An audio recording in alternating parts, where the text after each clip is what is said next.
नमस्कार, जनता टीवी के इस खास कार्यक्रम में आपका बहुत बहुत स्वागत है। मैं हूं आपके साथ वरुण गोयल। जनता टीवी की वोट यात्रा पूरे हरियाणा में घूम रही है क्योंकि 5 अक्टूबर को मतदान है।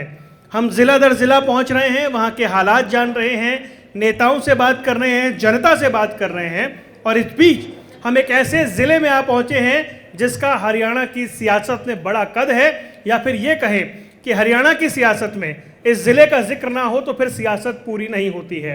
हम मौजूद हैं रोहतक में। रोहतक का अपना एक इतिहास है और जो इतिहास है उसके साथ साथ चर्चा इस बात की भी है कि क्या रोहतक में चौधर लौटेगी या नहीं, और उसके अलावा जो तमाम सियासी बातें होते हैं उनका जिक्र करेंगे। इसलिए आज हम मौजूद हैं हरियाणा में, रोहतक में गौड़ ब्राह्मण डिग्री कॉलेज 100 साल पुरानी संस्था है। 1970 में बना हुआ ये कॉलेज है जहां पर आज हम ये कार्यक्रम करने जा रहे हैं, यहाँ के सुधीजनों के बीच में, और पार्टियों के नेताओं से तो बात करेंगे ही।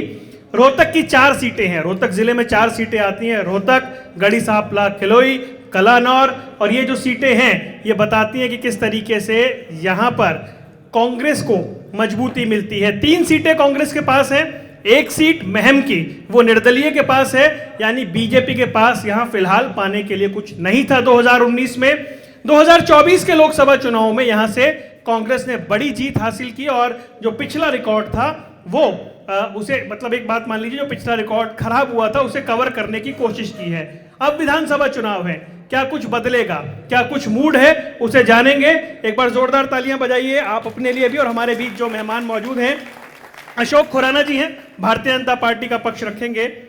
विनोद पावा जी हैं, कांग्रेस का पक्ष रखने के लिए हमारे बीच मौजूद हैं। कृष्ण कौशिक साहब हैं, इंडियन नेशनल लोकदल का पक्ष रखने के लिए हमारे बीच मौजूद हैं। राजेश सैनी जी हैं, जननायक जनता पार्टी से, आम आदमी पार्टी के प्रतिनिधि जुड़ेंगे तब उनसे बात करेंगे। चलिए शुरुआत करते हैं पावा साहब, पहले आपसे। जिले में लगभग सभी विधायक आपके हैं, फिर तो काम बहुत होने चाहिए, हुए हैं क्या? रोहतक में आरोप लगाते थे आज से पहले विपक्षी पार्टी की, जितना हरियाणा का, जब कांग्रेस की हुड्डा सरकार थी तो सारे हरियाणा का पैसा जो है वो रोहतक में लगा दिया। और इतने आरोप लगाते थे, पूरे आप रिकॉर्ड देखें, ऑन रिकॉर्ड, आप पिछले 2005 से लेकर 2014 तक आप ऑन रिकॉर्ड निकलवाएं, आपकी टीवी डिबेट दिखाएं, अखबारें दिखाएं, इनके नेताओं के बयान देखें, सब जगह ये लिखा कि सारे रोहतक का पैसा, सारे हरियाणा का पैसा रोहतक में लगा दिया। और फिर अब ये कहते हैं कि यहाँ पर काम नहीं हुए। रोहतक में जितने काम कांग्रेस की हुड्डा सरकार ने करवाए, रोहतक को विदेशों की तर्ज में लाकर खड़ा कर दिया। बहादुरगढ़ तक मेट्रो लेके आए। वो हरियाणा में जो मेट्रो थी वो 81 किलोमीटर तक मेट्रो हुड्डा सरकार लेके आई थी। 1 इंच भी भारतीय जनता पार्टी की सरकार ने आगे नहीं सरकाई। कोई बड़ा इंस्टीट्यूट नहीं लेके आए। रोहतक में कांग्रेस की सरकार IIT लेके आई, IIM लेके आई, IMT लेके आई। रोहतक में ना जाने कितने काम किए, चारों तरफ से बाईपास बना दिए, चारों तरफ से आप देखिए सड़कों का जाल बिछाया गया कि जो जिन सड़कों पर दिल्ली रोड हो, चाहे जज्जर रोड हो, चाहे। आपने इतना ज़्यादा काम करा दिया तो सरकार को लगा होगा चलो कहीं दूसरी जगह करवा देते हैं। सरकार ने तो दूसरी जगह भी नहीं करवाया। प्रॉब्लम तो यही है।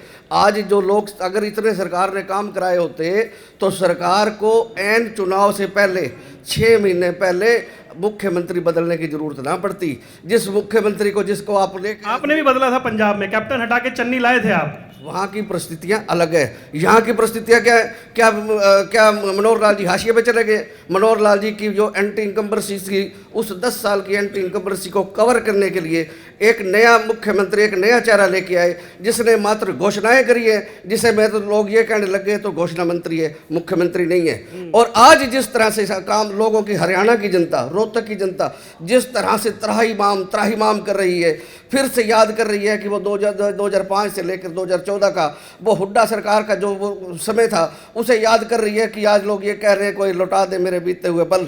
इनके पल जो थे, मैं पूछता हूँ एक बार, उन्होंने रोहतक को विदेश की तर्ज पर बेहतर बनाया, आप लोगों ने 1 इंच भी काम आगे नहीं बढ़ाया, ऐसा आरोप है। उनके पिता मुख्यमंत्री जो भूपेंद्र सिंह हुड्डा रहे, वो यहाँ पे 4 बार सांसद रहे। उनके बेटे 4 बार सांसद रहे, उनको मुख्यमंत्री बनने का मौका मिला। 5 बार हो गए अब तो। 2 बार वो मुख्यमंत्री रहे, लेकिन रोहतक का वो विकास ढंग से नहीं कर पाए। जो भी काम उन्होंने शुरू किए वो सारे काम अधूरे छोड़ कर गए थे। ये 2 बातें हो गई, एक तरफ आपके लोग कहते हैं सब कुछ रोहतक में ही कर दिया, भेदभाव किया। कह तो रहा हूँ, उन्होंने उस मंजर को कोई याद करना नहीं चाहेगा जिस तरह के उन्होंने भेदभाव किया, जातिवाद से परिवारवाद जो उसने फैलाया हरियाणा में, उस मंजर को हरियाणावाद से कभी याद नहीं करना चाहेंगे और ना कभी उसको वापस लाना चाहेंगे।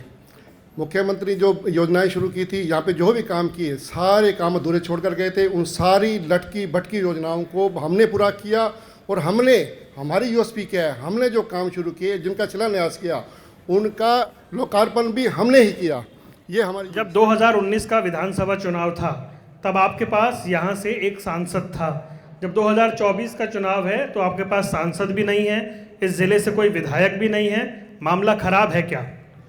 कांग्रेस की झूठ और भ्रम की राजनीति ने हरियाणा रोहतक के लोगों को भी, अब लोग रोहतक के लोग पछता रहे हैं, वो वापस वही कब लोकसभा चुनाव के बाद पछता रहे हैं? जी बिल्कुल, क्योंकि पहले भी जब सांसद रहे 14 से 19 तक देवेंद्र सिंह हुड्डा कोई काम नहीं कर पाए। अब भी वही हालात रहेंगे क्योंकि केंद्र में भारतीय जनता पार्टी की सरकार है और देवेंद्र सिंह हुड्डा सक्षम नहीं है सरकार से काम कराने में। 1 मिनट आता हूँ जी, सक्षम नहीं है, फिर आएंगे। मैं बड़ी ऐसे नहीं, मैं आऊंगा, मैं आप सबके पास आऊंगा, ऐसे मत करिए प्लीज।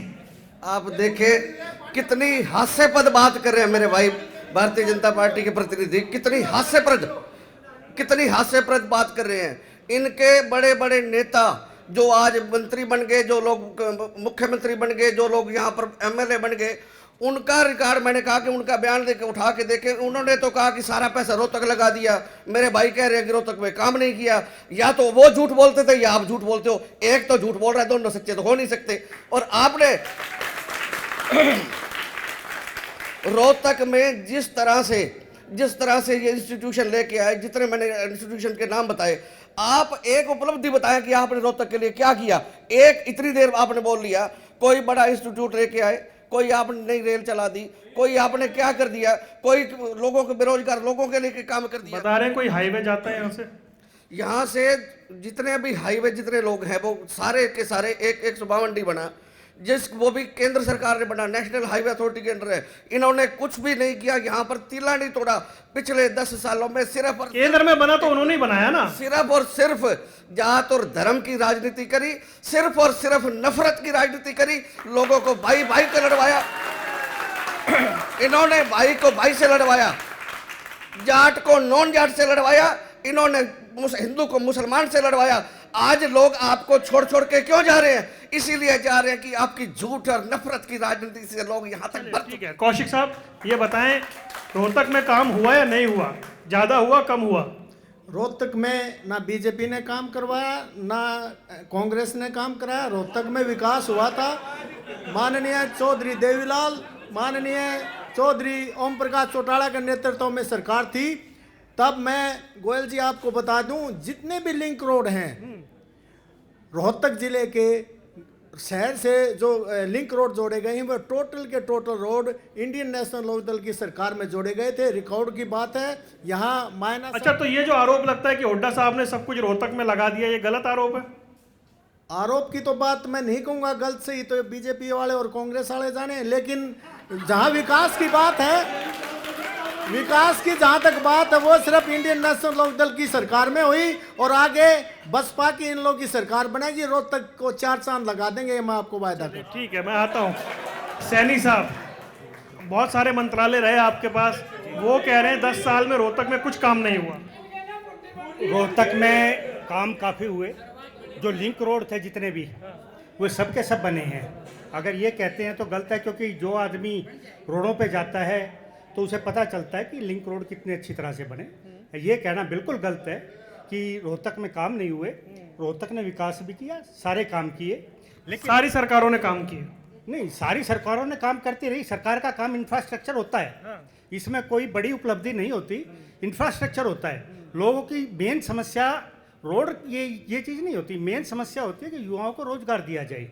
मेन समस्या होती है, जैसे कि दुष्यंत चौटाला जी ने 75% रोजगार के लिए बिल पास करवाया, वो तो कांग्रेस पार्टी को शायद नहीं भाया और उसको स्टे करवा दिया। इसी तरह दुष्यंत चौटाला जी ने महिलाओं को आरक्षण दिलवाया। अब हर पंचायत में 50% महिलाओं को आरक्षण है। आप ये मान के चलें कि बैकवर्ड समाज को दुष्यंत चौटाला जी ने निगम में भी कोटा दिलवाया और पंचायतों में भी कोटा दिलवाया। तो ये होते हैं कि जब जब युवाओं को रोजगार मिलता है तो हरियाणा भी। वोट कैसे मांगेंगे? मतलब जिस सरकार में थे उस सरकार ने काम किया उसके नाम पे वोट मांगेंगे, या इसकी बीजेपी सरकार की बुराई करके वोट मांगेंगे? एजेंडा क्या है? हमारा एजेंडा अपना काम किया। दुष्यंत चौटाला जी ने जो काम किए हैं, जैसे कि खरखोता में, सरकार के साथ ही किया होगा ना, अकेले थोड़ी कर लिया होगा। नहीं नहीं, साथ किया। लेकिन क्या हुआ कि दुष्यंत चौटाला जी मारुति को लाए खरखोदा में। मारुति आने के रोजगार, हमारा एक ही लक्ष्य रहा कि युवाओं को रोजगार दिया जाए। हम नेगेटिव राजनीति करते ही नहीं। चलिए ठीक है, एक बार पब्लिक के बीच होके आता हूँ। हाँ जी बोलिए, खड़े हो जाइए, नाम बोलिए। नाम अतुल मेहता। सर मेरा जेजेपी के प्रतिनिधि से एक सवाल है कि इन्हीं की सरकार में जब बीजेपी और जेजेपी की सरकार थी, इन्होंने सरपंचों को रोडों पे पिटवाया। अब ये कहते हैं कि हमने आरक्षण देने का काम किया था। इस पे जरा अपना प्रकाश डालें। जवाब लेता हूँ। हाँ जी, इधर से। हाँ बोलिए। हमारे बीजेपी के प्रवक्ता है, कह रहे कि काम नहीं किया। मैं कहता हूँ चौधरी भूपेंद्र सिंह हुड्डा जब सीएम थे तो 4 तो बिजली के प्लांट लगाए। जब से हरियाणा अलग बना था सबसे पहले 4 तो बिजली के प्लांट लगाए। रोहतक से लेकर रेवाड़ी रेलवे लाइन, जींद से लेकर गोहाना सोनीपत, IIM, कितनी यूनिवर्सिटी लेके आए, कितना हरियाणा के अंदर रोजगार दिया। जब से हरियाणा बना है सबसे ज़्यादा नौकरी हुड्डा सरकार में लगी। ये हमारे बीजेपी के प्रवक्ता कह रहे हैं कि भाई हमने बहुत काम किया, और अब 2014 में 75 पार का नारा दे दिया तो 25 का भी नारा नहीं दे रही है। 25 का नारा भी नहीं दे रहे। हाँ जी। अब मेरे कंचन खुराना से सवाल है भाई साहब। अब ये कहते हैं कि यहाँ रोहतक में काम नहीं किया। रोहतक बिल्कुल चिमका रखा था हुड्डा साहब ने, बिल्कुल चिमका रखा था। और ये बीजेपी सरकार आई, बिल्कुल धुआं उठा दिया, रोहतक कती जला बढ़ा दी, कुछ भी नहीं छोड़ा। और यहाँ महिला। जवाब बहुत सारे सवाल है आपसे खुराना साहब। क्या सवाल क्या है? सवाल ये है कि वो कह रहे हैं हमारे टाइम में रोहतक चमक गया था, आप लोगों ने आके इसको बहुत पीछे छोड़ दिया, पिछड़ गया रोहतक। मैंने आपसे पहले ही बताया कि इनकी सारी अटकी बटकी योजनाओं को हमने पूरा किया। फिर ये KGP छोड़ कर गए थे, वहाँ पर गाय भैंस चला करती थी, हमने पूरा करवाया। KGB हमने पूरा करवाया। 152D का निर्माण हमने करवाया। दिल्ली से लेकर कटरा तक एक्सप्रेसवे बन रहा है, हमने बनवाया। रोहतक से लेकर वाया महम, हांसी, हिसार तक। वो कह रहे हैं तो सेंटर कर रहा है। तो सेंटर में सरकार किसकी है? डबल इंजन की सरकार है, इसलिए तीव्र गति में विकास हो रहा है। क्योंकि डबल इंजन की सरकार है इसलिए डबल गति से जो है ये विकास हो रहा है। आप लगातार कह रहे हैं विकास हो रहा है, आप कहते हैं पंचकुला से पलवल तक समान विकास कराया, कोई भेदभाव नहीं हुआ। रोहतक में क्या बीजेपी का खाता खुलेगा इस बार? भारतीय जनता पार्टी 4 विधानसभा क्षेत्र रोहतक में जीतेगी। हरियाणा में तीसरी बार भारतीय जनता पार्टी की सरकार बनेगी और दूसरी बार लगातार नायब सिंह सैनी मुख्यमंत्री पद की शपथ लेंगे। आप ये नोट करके जाइएगा। पावा साहब कितना इत्तेफाक रखते हैं? देखिए मेरे भाई, मेरे अजीज है, इनकी मजबूरी है। आप देखें, जब प्रदेश की जनता त्राहिमाम कर रही है कि मेरे को जो इन्होंने अच्छे दिनों के सपने दिखाए थे, क्या वो अच्छे दिन आ गए? क्या 2 करोड़ नौकरियां पर हर साल देंगे, दे दी? क्या अपने 15 लाख के खाते में आ गए? आपने क्या किया? एक इंस्टीट्यूशन, मैंने कहा कि एक बड़ा कोई काम आप बता दें। खुराना जी ने कहा कि हमने इनके पिछले काम जो छोड़ के गए थे, जो सरकार निरंतर कार्य करती है वो काम, अगर कोई एक आधा काम रह गया, जैसे KMP का था कि कोर्ट कानूनी अड़चनों में रुका हुआ था, वो आके बाद में कंप्लीट किया, वो भी कांग्रेस की सरकार की देन थी। जो अच्छा, KMP का क्रेडिट आपको जाता है? जो शुरुआत हम लोगों ने करी थी, जो हांसी हिसार की रेल लाइन की बात कर रहे हैं, उसका उद्घाटन माननीय खड़गे जी ने किया था, रेल मंत्री थे उस वक्त। इनको अपने फैक्ट्स चेक कर लें कि ये क्या कह रहे हैं। आज मैंने कहा कि महंगाई, बेरोजगारी, पोर्टल, आप ये देखें कि अभी मेरे साथ चलें, म्यूनसिपल कमेटी में चले, पूरे हरियाणा की किसी कमेटी में चले, प्रॉपर्टी ID के लिए लोग दर दर धोखरे खा रहे हैं, लाखों रुपए वहां पर रिश्वत मांगते हैं, तब प्रॉपर्टी ID ठीक होती है। नहीं तो लोगों के पैसे लेके लोगों के पैसे डूब जाते हैं, रजिस्ट्री नहीं होती, लोगों को बेईमान बनाया जा रहा है। विधायक साहब को एकदम आ जाना चाहिए था सड़क पे। विधायक जी ने विधानसभा में कोई रोहतक की जनता, तमाम जनता बताए, भारत भूषण बत्रा जी ने रोहतक के किसी भी मुद्दे पर विधानसभा में आवाज उठाई या नहीं उठाई? एक एक बच्चा बताएगा। आज भारत भूषण बत्रा जी जिस स्टेज पर खड़े हैं वो एक तरफा जीत के कगार पे खड़े हैं, जहां पर मेरे बीजेपी के मित्र हैं। अगर नोटा से भी कम वोट आ जाए तो कोई बड़ी बात ठीक है जी, आवाज उठाई उन्होंने। कांग्रेस का दिवालियापन देखिए, उनको अपना पक्ष रखने के लिए अपना नेता नहीं मिला, हमसे आयातित किया हुआ नेता लिया है। सर आपके पास तो बहुत है उनके वाले। सुनो सर, हमसे इम्पोर्ट करके नेता लेकर वो पक्ष रख रहा है। इतना विकास किया है इन्होंने, उनको तब विकास दिखाई नहीं दिया जब हमारे साथ थे। जब हमारे साथ थे तब विकास दिखाई नहीं दिया, जब हमारे साथ विकास नहीं दिखाई दिया। रोजगार की बात कर रहे हैं, हरियाणा में बिना खर्ची योग्यता के आधार पर, मेरिट के आधार पर रोजगार देने का काम, सरकारी नौकरी देने का काम भारतीय जनता पार्टी की सरकार ने किया। कांग्रेस की सरकार में भाई भतीजावाद से, परिवारवाद से, बेईमानी से, युवाओं के साथ धोखा करके, पाप करके उनके साथ पाप करने का काम कांग्रेस ने। अच्छा मुझे एक बात बताइए, एक मिनट, नहीं, अरे बहन जी बैठिए ना, बैठिए प्लीज। आ रहा हूँ सर, पीछे तक आऊंगा, पक्का आऊंगा। ये आप तो सरकार में रहे सैनी साहब, बिना पर्ची बिना खर्ची वाली बात ठीक है? बिना पर्ची बिना खर्ची वाली बात ठीक है, लेकिन मैं खुराना साहब से एक बात पूछना चाहूँगा। जैसे इन्होंने पावा साहब पे आरोप लगाया, चलो ये तो पावा साहब थे, क्या इनके पास विधायक ही नहीं है? जो हमारे 10-12 गए विधायक, उनको टिकट दे रहे हैं, उनको मतलब इनके पास तो अरे भाई भी नहीं है जिस पार्टी के। अरे वो तो कांग्रेस में भी गए ना, ईश्वर सिंह गए, रामकरण काला गए। वही तो कह रहा हूँ कि क्या इन लोगों के पास विधायक नहीं थे? अरे आप जागिए सर, वो आपके थे ही नहीं। हमारे थे, हमारे साथ रहे ना 10 विधायक। उनको मेरी बात सुनिए, अरे सैनी साहब लोगों सुनिए, के पास सर विधायक 2019 में उनको टिकट नहीं मिले दूसरी पार्टियों से, आपके पास आए, आपने दे दिया, 4.5 साल आनंद लिया, चले गए। तो विधायक हमारे बने ना, काम हमारे से किया।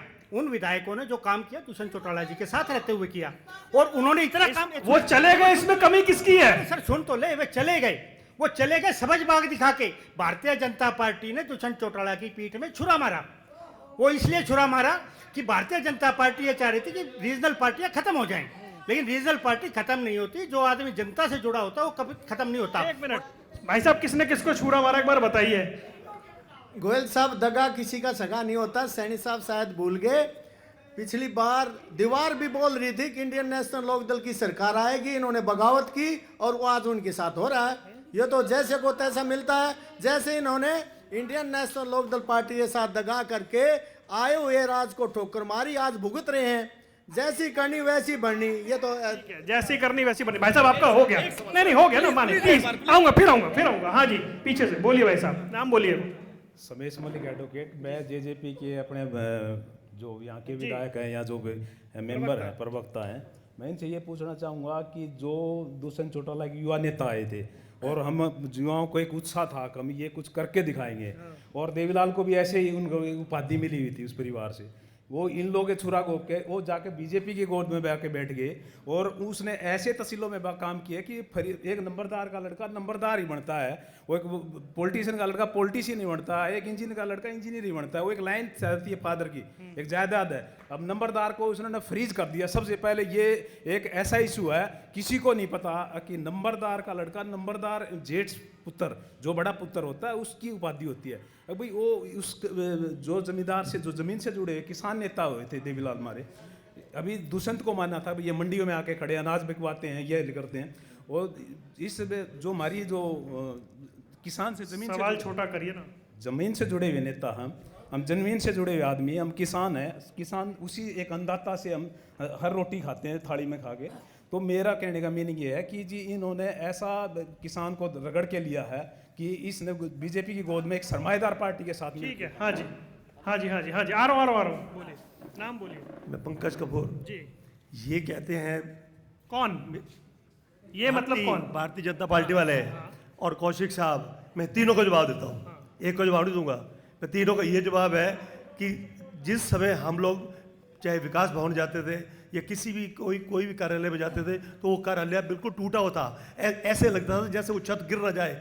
जिस दिन भूपेंद्र सिंह हुड्डा सीएम बन के आए, उन्होंने आते ही ये सारे प्रोजेक्ट क्लियर करे, और उसके बाद दीपेंद्र सिंह हुड्डा ने वो काम किया है, ऐसा काम कोई भी नहीं कर सकता। ठीक है, हाँ जी भाई, मेरा एक मौलिक सा नाम, मेरा संदीप बामल है भाई, रोहतक से हूँ।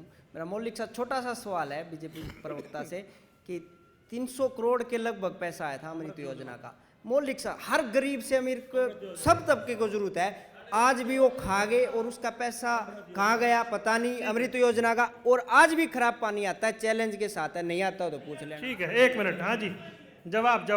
अरे भाई साहब पहले जवाब, इतने सारे सवाल लेके कहाँ जाऊंगा मैं? अमृत योजना के पैसे कहाँ गए? मेरे ये मित्र को ये भी नहीं पता होगा 350 करोड़ पे आए किस लिए थे। मैं इनको बता दूं, जानकारी दुरुस्त कर ले।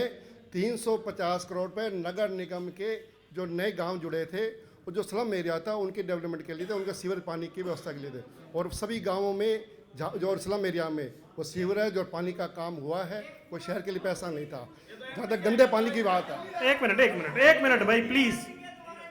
अगर आपके पास कोई प्रमाण है, कोई तथ्य है तो रखो जनता के वो सामने। अरविंद शर्मा जी ने क्यों बोल दिया मंच से? मैं किसी आप कह रहे हैं ना, आप अपने पास कोई प्रमाण है, तथ्य है तो वो बताएं, आप उनसे पूछिए, जिन्होंने कहा था उनसे पूछिए। ये बता के कह रहे हैं इनसे पूछिए। आपके सांसद हैं, आप कह रहे हैं इनसे पूछिए। नहीं, ये सवाल कर रहे हैं ना कि भ्रष्टाचार हुआ, तो बताएं कहाँ पे हुआ। नहीं, इनके पास कुछ कहने को नहीं है। राफेल की तरह इनके पास जैसे झूठा बयान करते थे, सुप्रीम कोर्ट में माफी मांगनी पड़ी। कोई इनके पास तथ्य नहीं है, झूठी बातें करते हैं। दूसरी बात, गंदे पानी कही। गंदे पानी के लिए कोई जिम्मेदार है तो यहाँ के विधायक हैं, जिनको रोहतक की जनता ने वोट दिया, उन्होंने कोई काम नहीं किया, घर से बाहर नहीं निकले। और हमारा विधायक सबसे नालायक निकला, रोहतक में एक भी ईंट नहीं लगवा सके, एक भी काम नहीं करवा सके। विधायक ने जोर नहीं लगाया काम कराने के लिए। आप देखें, एक मिनट रुक जाइए प्लीज। मैं आपकी बात का जवाब दूंगा। रोहतक से मेयर माननीय मनमोहन गोयल जी एक बार नहीं, कम से कम 20-30 बार कह दिया कि मेरी चलती नहीं है, कमेटी में मेरी चलती नहीं है। और वो क्यों नहीं चलती, सारे प्रदेश की जनता को बताया कि एक व्यक्ति जो बिना किसी पद पे, जो बिना किसी को ना कोई सरकार में पद है, हारा हुआ मंत्री, वो चला रहा है सारा कुछ। आप ये देखें कि मुख्य मंत्री जी का एक बयान आया था, विवादित बयान। उन्होंने कहा कि मूर्ख व्यक्ति देश चलाते हैं, मैं रोहतक को चला रहा हूं। ये देखें, ये कह रहे हैं कि विधायक बत्रा जी जवाब दे। आपका पूरा मंत्री कह रहा है रोहतक में मैं चलाता हूं क्योंकि मैं मुख्यमंत्री जी का घर का आदमी हूं, क्योंकि बिना किसी पद पे रोहतक में कोई मंत्री, कोई विधायक, कोई भी काम क्या उसके बिना हो सकता है? कोई मंत्री आएगा, मुख्यमंत्री आएगा, उसके घर में क्या करने जाते हैं? क्योंकि वो सत्ता का केंद्र वहां पर है। आप लोगों ने, हाँ जी, अगर उनकी नहीं चल रही थी विधायक जी की और मंत्री जी चला रहे थे जैसे ये कह रहे हैं, तो ये तो उनकी कमजोरी हुई ना। विधायक जी विधायक रहते हुए, विपक्ष में रहते हुए अगर अपनी नहीं चला पा रहे तो उनकी कमजोरी हुई। यही तो मैं कह रहा हूँ, वो सबसे नालायक विधायक घोषित हुए हैं, जिन्होंने कोई काम नहीं करवाया, घर से बाहर नहीं निकले, जनता की आवाज़ नहीं उठा पा रहे। आज जो भी समस्याएं रोहतक में ये बता रहे हैं, वो निगम की, उनके लिए विधायक ही जिम्मेदार हैं। जो समस्या सर, आप ये देखें भारतीय जनता पार्टी का दिवालियापन देखें। एक सम्मानित जनता के प्रतिनिधि को जो लाखों वोटों से जीत के आया भारतीय कांग्रेस की तरफ से, जो आज के मौजूदा विधायक है, उनके लिए किस तरह के शब्दों का 2700 वोट से जीत, किस तरह से शब्दों का चयन कर रहे हैं। ये इनका मानसिक दिवालियापन बता रहा है कि एक सम्मानित व्यक्ति जो सीनियर एडवोकेट है, जिन्हें हरियाणा की विधानसभा ने सर्वश्रेष्ठ विधायक का ओहदा दिया था, और आप उसके लिए इस तरह के शब्दों का इस्तेमाल कर रहे हैं। और ये देखें इनका दिवालियापन की और दूसरी बात बताऊं, पूर्व मंत्री एक दिन तो प्रेस कॉन्फ्रेंस करके कहते हैं कि मैं चुनाव नहीं लड़ूंगा, अगले दिन लोगों को, समर्थकों को बुला के कहा जाता है कि मेरे पास कहो, मेरे को तो लोगों को प्रेस करो क्योंकि सब हाई कमांड तक संदेश जाए कि मैं चुनाव लड़ूंगा। फिर बाद में बुलाते हैं कि जनता कह रही है। जनता के ने आपको कहा था नहीं लड़ो, क्योंकि आपको ग्राउंड पे ये रिपोर्ट आ चुकी थी कि आपकी हालत खराब है, जमानत जब्त हो रही है। अच्छा ये बता दीजिए मुझे, क्या मुकाबला बीजेपी कांग्रेस में है? नहीं, बीजेपी कांग्रेस कहीं मुकाबले में नहीं, जीरो। नहीं ऐसे मत बोलिए, कहीं मुकाबले में नहीं है। इंडियन नेशनल लोकदल की, थोड़ा ठीक लगाइए हिसाब किताब। इंडियन नेशनल लोकदल की बसपा की गठबंधन की सरकार बनेगी, चौधरी अभय सिंह चौटाला मुख्यमंत्री बनेंगे, और ये बैठे देखते रह जाएंगे। ना बीजेपी की कोई सीट आएगी, ना कांग्रेस की कोई। अरे मुकाबला तो होगा ना। नहीं, ये तीसरे चौथे नंबर का मुकाबला है, दूसरे पे भी नहीं। दूसरे पे कौन है? दूसरे पे कोई इंडिपेंडेंट आएगा या नोटा वाला आएगा। जेजेपी का तो कोई नाम लेवा नहीं है उसका। गठबंधन उन्होंने भी किया है, वो गठबंधन भी चुका हुआ गठबंधन है, उसका यहाँ कोई जनाधार नहीं है। ये तो बहन कुमारी मायावती और चौधरी ओम प्रकाश चौटाला की गठबंधन की सरकार प्रदेश में बनेगी, और रोहतक का और प्रदेश का। आप भी ऐसे ही बोलोगे कोई मुकाबले में नहीं है? जननायक जनता पार्टी अपने पूरे कार्यकर्ताओं के साथ जनता के बीच में जाएगी। मुकाबला किसके बीच है रोहतक में? रोहतक में मुकाबला जननायक जनता पार्टी मुकाबले में है। भाई साहब एक मिनट। मैं पिछली बार आया था लोकसभा चुनाव में, तब भी आपने यही कहा था कि जेजेपी मुकाबले में है। मुझे वोट बताने की जरूरत नहीं है कितने आए थे। गोयल साहब आपकी बात बिल्कुल ठीक है, लेकिन क्या था, वो सेंटर का मामला था, वो लोकसभा का चुनाव था। लोकसभा चुनाव में, विधानसभा चुनाव में, पंचायत चुनाव में, निगम चुनाव में, सब चुनाव में परिवेश अलग अलग होते हैं और मुद्दे अलग अलग होते हैं। सैनी साहब ईमानदारी से बताइए मुकाबला किसके बीच में है? मुकाबले में जननायक जनता पार्टी बिल्कुल मुकाबले में है। ये किससे है? जननायक जनता पार्टी का मुकाबला कांग्रेस पार्टी से, भारतीय जनता पार्टी नहीं है। ये थोड़ा ठीक ठीक लगाने वाली बात तो की किसी ने। हाँ जी, एक सवाल यहाँ से आ रहा था। हाँ जी, हेलो। हाँ जी, ये ठीक है, नमस्कार, युजवेंद्र सिंह बोल रहा हूँ रोहतक से। मेरा ये बीजेपी जो हमारे ये यहाँ के प्रवक्ता हैं और सैनी साहब हैं, इनसे एक ही सवाल है। अगर डिबेट हो तो मुद्दों पे हो। आपका रोजगार के ऊपर सेंटर में आपकी 10 साल सरकार रही है भारतीय जनता पार्टी की, और इनकी अब तीसरी योजना चल रही, तो इनका जो ये थे हर साल 2 करोड़ रोजगार पानी पे, खुद इनके सांसद ने पीछे आके बोला कि हमारे ये जो मनीष ग्रोवर है 350 करोड़ नीचे खा गए। 2 दिन के बाद आगे उनकी स्टेटमेंट चेंज हो जाती है। खुलेआम एक यहाँ का हारा हुआ जनप्रतिनिधि खुलेआम एसएसपी को धमकी देता है, यानी कि वो ये जताना चाहता है कि मैं हूं जो कुछ हूं, सर्वे सर्वा, तो आम जनता कुछ है ही नहीं। इसके बारे में आप क्या बोलोगे? सवाल मेरा बीजेपी। खुराना साहब एक जवाब दे दीजिए, फिर कुछ और सवाल लेने हैं। एक वीडियो वायरल हो रही है, दीपेंद्र सिंह हुड्डा तहसीलदार और डीसी को धमका रहे हैं, चपरासी जिला को। ये तो इनकी गुंडों की भाषा ही नहीं है। ये वीडियो वायरल है, इसमें भी है। देखिए ऐसे कथित किसी वीडियो का जो, एक मिनट रुक जाइए, ये वीडियो वायरल हो रही है, दीपेंद्र सिंह हुड्डा खुलेआम धमकी दे रहे हैं डीसी को भी, और कहते हैं पटवारी को भी देख लूंगा, डीसी को भी देख लूंगा। वीडियो वायरल है सबके। अब ठीक है, उस मुद्दे पे आइए कि वो रोजगार के मुद्दे पे क्या हुआ।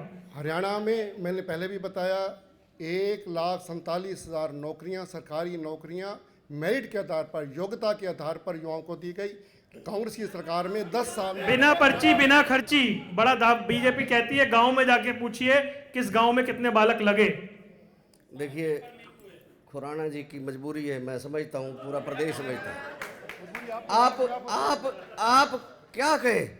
आप इनके दिल की जो टीस है ना, ये पूछ के दिखाएं कि ये ठीक बोल रहे हैं। ईमानदारी से आत्मा पे हाथ रख के बताएं। आप ये देखें कि जो नौकरियों की बात करते हैं, लोग एफिडेविट लेके घूम रहे हैं कि किस तरह से पैसे लेके तुमने कंट्रैक्ट बेस पे नौकरियां दी थी। लोग एफिडेविट लेके घूम रहे हैं। आपका HPSC का डिप्टी सेक्रेटरी लाखों रुपए करोड़ों रुपए की रिश्वत लेके HPSC के कार्यालय में अरेस्ट होता है, और आप ये कहते हो कि बिना खर्ची की पर्ची की सरकार चल रही है। आप ये देखें हरियाणा में जब से भारतीय जनता पार्टी की सरकार आई है, 30 से ज्यादा पेपर लीक हो चुके हैं।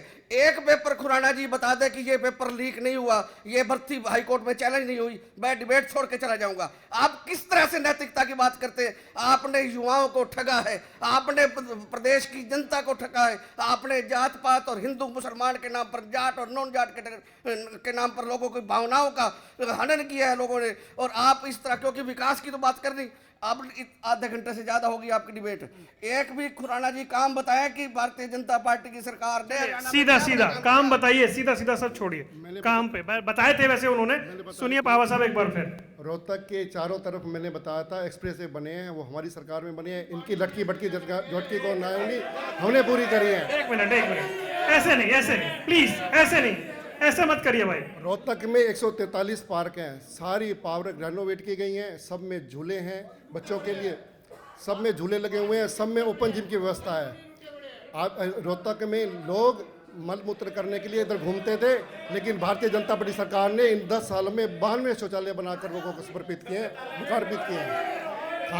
काम इतने विकास के काम इतने हुए हैं। संस्थान कह रहे थे, ये मेरे पास लिस्ट है, ये लिस्ट रखिए आप अपने पास, बता दीजिएगा। ठीक है, पहले नौकरी ठीक मिल जाती थी या इस बार ठीक मिल रही थी? नहीं, नौकरियां तो अब ठीक मिली है, बिना खर्ची पर्ची की नौकरियां मिली। पावा साहब सुनिए क्या कह रहे पहले ऐसा नहीं था। पहले नौकरियां हुड्डा साहब अपने घर बैठ के पर्चियां बनाते थे और वो नौकरियां मिलती थी। अब तो बिना खर्ची पर्ची की नौकरी मिलती। देखिए वो मामला 2-1 हो गया। यस वो क्योंकि चोर मुशेरे भाई, आप ये देखें कि शराब घोटाला, रजिस्ट्री घोटाला, दुनिया भर के घोटाले, किसी तहसील में चले जाओ, क्या कहते हैं कि ये रेवेन्यू डिपार्टमेंट तो दुष्यंत चौटाला के पास है, हम क्या करें। आप ये तहसील में बिना पैसे के रजिस्ट्री करवा के देख लें। आप ये देखें कि कोई सी नौकरी की बात करते हैं, एक भी नौकरी आपने मेरिट वाले बच्चे को तो कोई भी सरकार कभी नहीं रोक सकती, परंतु आपने जिस तरह से नौकरियों की बोलियां लगाई हैं, आपने हर नौकरी के हर पद के लिए लाखों रुपए की फीस तय कर दी। और जितने भी लोग हैं, क्योंकि ये सत्ता किसमें हो आप। स्कोर 2-1 हुआ ना। एक बार पहले नौकरी ठीक मिलती थी, इस बार ठीक मिल रही थी ना। पहले ठीक मिलती थी ना अब ठीक मिलती। नौकरी ठीक मिलती थी चौधरी देवीलाल के टाइम में, चौधरी ओम प्रकाश चौटाला के। आपकी नौकरी के मामले तो सुप्रीम कोर्ट चले गए थे। सुप्रीम कोर्ट और हाई कोर्ट ये तो लीगल काम करने के लिए बने हैं, लेकिन मैं ये कहना चाहता हूँ चौधरी ओम प्रकाश चौटाला के टाइम में हर घर में नौकरी, हर घर में रोजगार, हर घर में नौकरी, हाँ, हर घर में नौकरी देने का प्रयास किया गया था और बिना किसी खर्चे के नौकरी मिली थी। वहाँ जहाँ कांग्रेस के राज में कांग्रेसी कार्यकर्ताओं को नौकरी मिलती थी और यहाँ बीजेपी के राज में तो पता नहीं पेपर बाहर सेट हो जाते हैं, नौकरी कौन लेता है। 30 बार पेपर घोटाला होया है, अभी भी काफी केस चले। ठीक है, हाँ जी। नमस्कार जी, मेरा नाम हिमानी नरवाल है। मेरा क्वेश्चन बीजेपी प्रवक्ता से है। इन्होंने जो अब काम किया, इन्होंने कार्यालय बनाया अपना बहुत अच्छा, रोहतक में इन्होंने सबसे सुंदर काम किया है। गुरु कमल, हाँ जी, मंगल कलम, बहुत अच्छा काम किया इन्होंने। क्योंकि अब इनकी सरकार ना तो यहाँ पहले लोकसभा में ना अब इनके विधानसभा में होंगे, फिर रेस्ट करने के लिए कुछ तो चाहिए ना सरकार। सवाल नहीं था। हाँ जी, एक सवाल। मंत्री इन्होंने कहा कि खुराना साहब हमारे बड़े भाई ने कहा कि हमने रोजगार दिया, कहीं इनमें देखा है, कहीं लिखा हुआ है कि रोजगार दिया हुआ है? सिर्फ इसने लिखा भय मुक्त रोहतक शहर और एलिवेटेड फ्लाईओवर बनाकर जाम मुक्त किया, 92 शौचालय बनवाए, रोहतक का पहला देश फाटक मुक्त किया, घर घर से पूरा उठाया और इसके अलावा कुछ था? बहुत सारे लोग हैं मेरे साथ, ऐसे ना करिए। आ गया एक मिनट। हाँ जी, बोलिए। इन्होंने महिलाओं का बिल्कुल वो करा है खराब काम, ना सिलेंडर इतने महंगे कर दिए हैं और ना पानी। अब तो कह सस्ते देंगे। हाँ जी, अब तो कह रहे सस्ते देंगे। अब क्या है, जब मर गया तो बंदा फिर क्या करना होता है। अब तो ये जा रहे हैं, अब तो ये कुछ भी कहेंगे। आपको सस्ता मिलना चाहिए ना। हाँ जी, कोई आए कोई जाए। हाँ जी भाई। मेरा नाम विकास परमार है। मैं खुराना साहब से ये बात करना चाह रहा हूँ। ये कह रहे हैं शहर में ये करवा दिया। इनकी वाइफ मेरे वार्ड से MC, आज तक थेगड़ी तो लगी नहीं, पार्क तो बने नहीं, कुछ भी नहीं। हो गया खुराना साहब के वार्ड में। मेरा नाम कृष्ण सिंह है, मैं युवा हूँ। बैठ जाइए भैया, आगे वाले बैठ जाइए प्लीज। मैं युवा हूँ। इन्होंने युवाओं को इतना दुख दिया है। CET के नाम पर 5 बार तो रिजल्ट निकाल दिया। इन्होंने बोला था हर 6 महीने में CET निकालेंगे, जिसके नंबर में सुधार करना है वो सुधार कर ले। तो एक ही बार CET का पेपर लिया, उसका मेंस का भी नहीं लिया। फरवरी में जैसे मैंने शॉर्ट हैंड का पेपर दिया था, उसको फिर कैंसिल कर दिया। अब 12 तारीख को कह रहे हैं दोबारा पेपर लेंगे। रोजगार तो दे के गए नहीं, अपनी सरकार भी छोड़ छाड़ के सब जा रहे हैं। हाँ जी, हाँ जी। मैं जोगेंद्र वाल्मीकि। भाई सुन लीजिए एक बार प्लीज, जो लोग सवाल है मैं वो सब पूछने हैं मुझे वहाँ। मैं जोगेंद्र वाल्मीकि पाड़ामला रोहतक का रहने वाला हूँ। जो हुड्डा सरकार में काम हुए हैं ठेकेदारी पे, और जो भारतीय जनता पार्टी की सरकार में जो हुड्डा साहब ने लगाए थे, ठेकेदारों के साथ मिलकर पूरे हरियाणा को लूट कर अपनी जेबें भरी है भारतीय जनता पार्टी ने। और जो 12 साल से कर्मचारी कच्चे ठेकेदारी पे थे, वो बिल्कुल सारे घर पे बिठा दिए गए। आज ये पूछ सकते हो नगर निगम, कह रहे हम तो पक्के करेंगे। पक्के गए, कच्चे भी लगाते। एक कर्मचारी पे 200 का काम लेते हैं भारतीय जनता पार्टी के जो ठेकेदार हैं। सर, मैं एडवोकेट कवित जैन। मेरा सवाल बीजेपी की सरकार से है। क्या हमारे जैसे युवा व्यक्तियों के लिए बीजेपी की सरकार ने एक भी कार्य किया है? अगर भविष्य में बीजेपी की सरकार आती है तो हमारे जैसे युवा व्यक्ति को कैसे नौकरी देंगे? वो कह तो रहे मेरिट पे देंगे। आ गया था आपका सवाल पहले भाई साहब। भाई साहब, ऐसा मैं राजवीर वाल्मीकि हूँ। अब बीजेपी सरकार की बात चल रही थी, किसान वहाँ धरने पर बैठे हुए थे। बीजेपी ने इतने किसान 750 किसान मारे गए, उनकी कोई सूझ नहीं ली। और उनकी सूझ लेने वाला मात्र एक NLO पार्टी का चौधरी अभय सिंह चौटाला मैदान में आया। और ये भूपेंद्र हुड्डा था ना, तो इस्तीफा ये भी दे देता। दोनों की रली मिली बात थी भाई, रली मिली हुई। एक मिनट, ये रली मिली वाला बहुत उठा देते हैं लोग सवाल। कौन किसकी बी टीम है? ये बी टीम है, वो कह देते हैं आप बी टीम हैं। देखिए, पूरा प्रदेश जानता है कि कांग्रेस पार्टी ने कभी इनेलो से गठबंधन नहीं किया। इतिहास उठा के देखे कि भारतीय जनता पार्टी और इनेलो का हमेशा गठबंधन रहा है। इस बार इन्होंने गठबंधन नहीं किया, इस बार जेजेपी से कर लिया। बी टीम तो स्पष्ट है कि जिसके साथ आप काम करते हो और जिस वक्त तरह से आपने जिस तरह से 10 जैसे जो एमएलए जीत कर आए, आप उनको साथ लेके चले गए कि भारतीय जनता पार्टी की सरकार बनाए और हम लोग भी अपना भविष्य सेव कर ले। और आज जिस तरह से आपने सारे के सारे पद अपने पास रख लिए और इस वजह से सारे विधायक आपके पास छोड़ के चले गए। आपने, क्योंकि आपके पास सिर्फ और सिर्फ आपका एक ही ध्यान है कि सिर्फ कैसे सत्ता में भागीदारी चाहिए। आप ये जो रोहतक की जहाँ ये बात कर रहे थे, मैं पार्कों की बात कर रहे थे खुराना जी, मेरे शिवम एनक्लेव में मेरे पार्क में कोई सफाई व्यवस्था मैंने कभी अखबारों में निकलवा कर, कभी टीवी चैनलों पर बुलाकर, कभी सोशल मीडिया पे डाल के, खुराना जी मेरे फेसबुक फ्रेंड भी हैं, मेरे छोटे भाई हैं, आप ये देखें कि कितनी तकलीफें सहकर हम लोग। अच्छी बात है, किसी बुक में तो फ्रेंड हैं।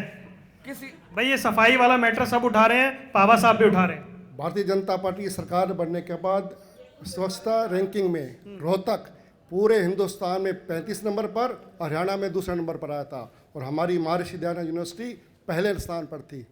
सफाई के सुधार हुआ है। ठीक है जी, अंक ये बी टीम कौन है भाई साहब, ये बताएं जरा। बड़ा अच्छा सवाल किया गोयल साहब।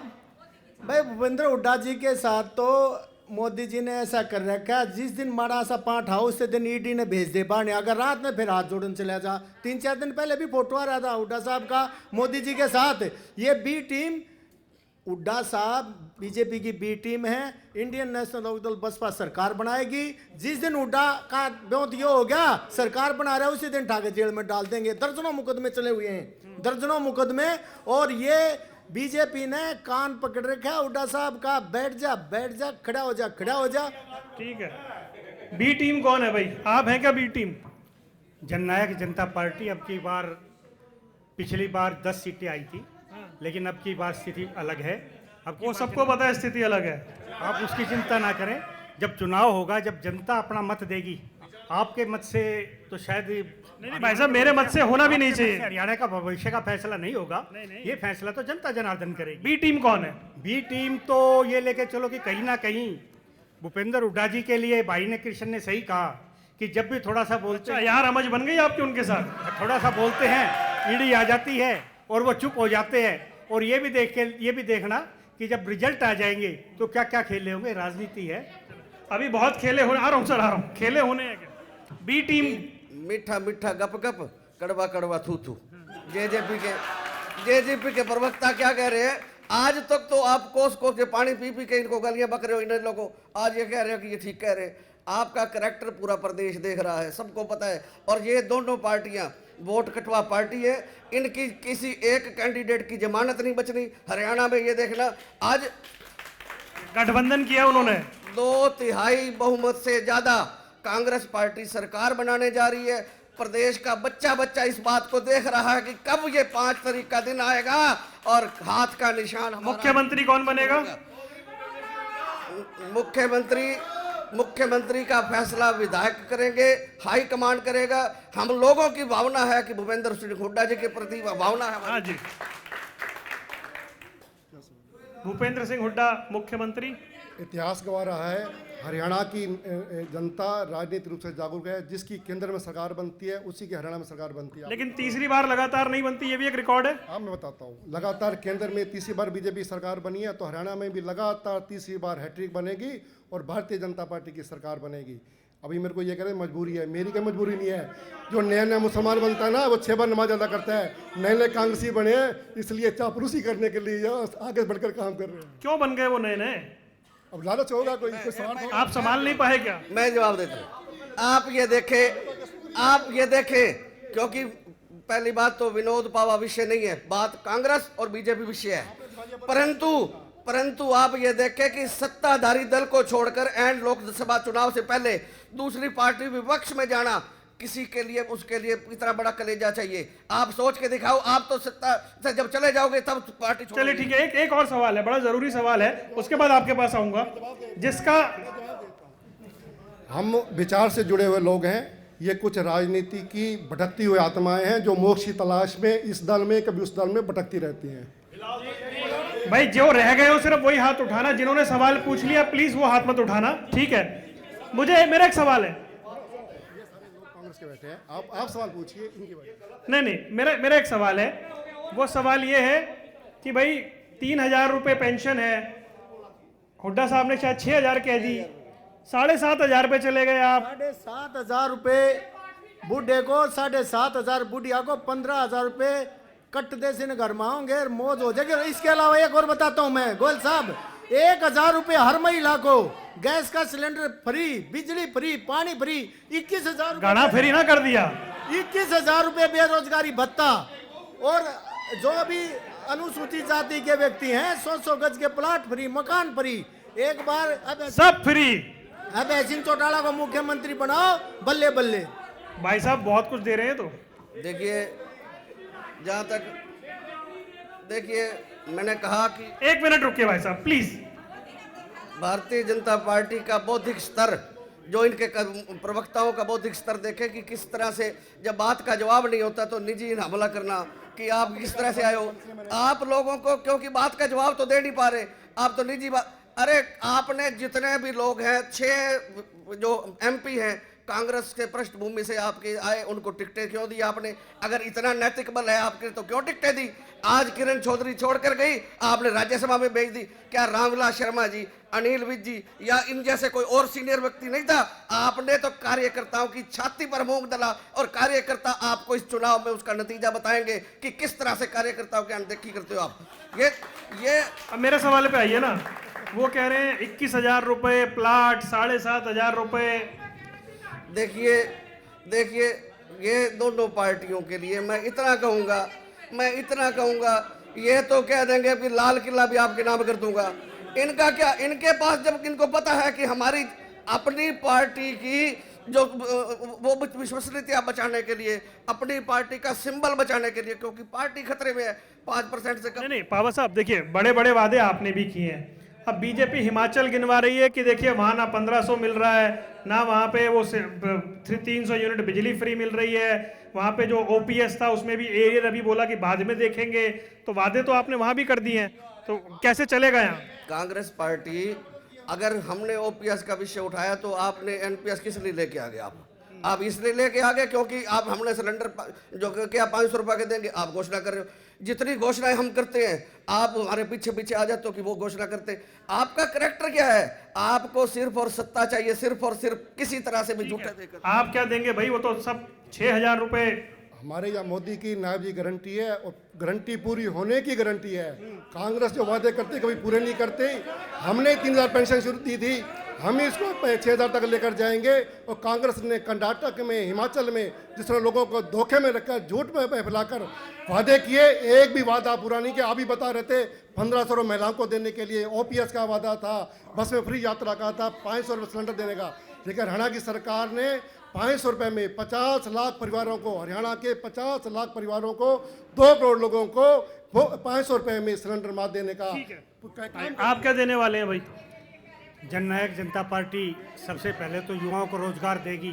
जो 75%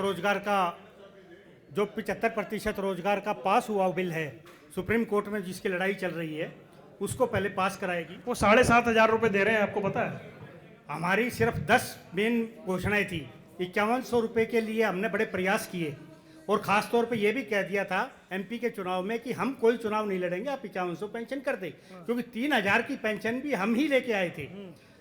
खट्टर साहब को कह के 3,000 पेंशन आपने करवाई, 3,000 रुपये आपने करवाई, हमने करवाए थे, और 5100 हम करवाना चाह रहे थे। लेकिन किसी कारण हमारे पास MLA नहीं थे, विधायक नहीं थे, इसीलिए हम 5100 नहीं करा सके। अब हमारा जल्द अब करवा लेंगे। अब हमारा जो मैनिफेस्टो, अब तो ड्राइविंग सीट पे हम बैठेंगे। अच्छा, और हम चाबी आप ही घुमाएंगे? चाबी हमारी ही होगी, ड्राइविंग सीट हमारी होगी। सर एक बार जल्दी से समापन, एक आधा सवाल किसी का रह गया तो भाई साहब आ रहा हूँ जल्दी से। जी हाँ बोलिए। ये जो अशोक खुराना जी कह रहे थे, मेरा नाम करण सिंह नारंग वकील है। अशोक खुराना जी जो कह रहे थे ना भाई, बत्रा जी ने आवाज़ नहीं उठा रखी, नहीं, वो वीडियोस में दिखेगा नहीं, बता बत्रा जी ने पूरे विधानसभा में रोहतक के लिए आवाज उठा रखी है। ठीक है। अशोक खुराना जी आप कह रहे हैं ना जी ये नौकरियों के पैसे नहीं है, रंगे आते 1 करोड़ रुपए एसपीएससी चेयरमैन पकड़ा गया था अपनी उसमें। हाँ जी भाई साहब आ गया सवाल। देखिए मेरा सवाल, पहली बात तो जननायक जनता पार्टी और इन लोगों का तो कोई खेल ही नहीं, इनका गणित खराब हो चुका है। और दुष्यंत का तो ये काम था कि जहाँ देखी तब अपराध वहाँ गुजार दी सारी रात। और मैं अब अपने बीजेपी के प्रवक्ता से पूछना चाहता हूँ, क्या 2014 में भूपेंद्र सिंह हुड्डा के राज में हरियाणा में रोजगार में नंबर 1 पर था, आज इनके राज में आज बेरोजगारी में नंबर 1। ठीक है 1 मिनट आ गया भाई, सवाल आ गया, 1 मिनट है, जल्दी से जवाब दीजिए। फिर हुड्डा की सरकार में 2004 से लेकर 14 तक मात्र 88,000 सरकारी नौकरियां दी थी और हमने 1.5 लाख सरकारी नौकरी योग्यता के आधार पर दी।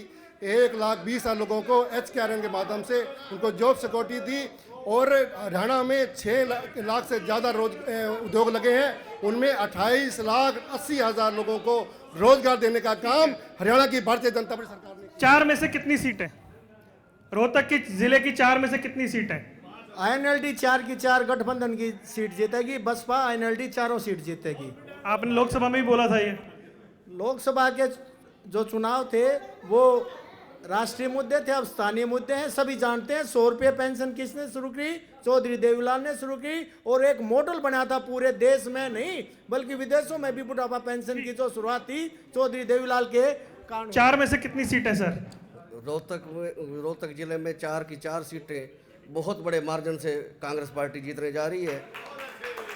और ये देखें, जो ये रोजगार की बात कर रहे थे, ये कौशल रोजगार जो आपने बनाया वो उसका पोर्टल बना दिया, उस कौशल रोजगार के आपने पक्की नौकरियां क्या लगाई? लोगों को ठेके के नाम दे दिया कौशल रोजगार योजना, पक्की नौकरियां अपने खाते में उसमें भी गिन देते, हमने पक्की नौकरियां भी इंक्लूड कर दी।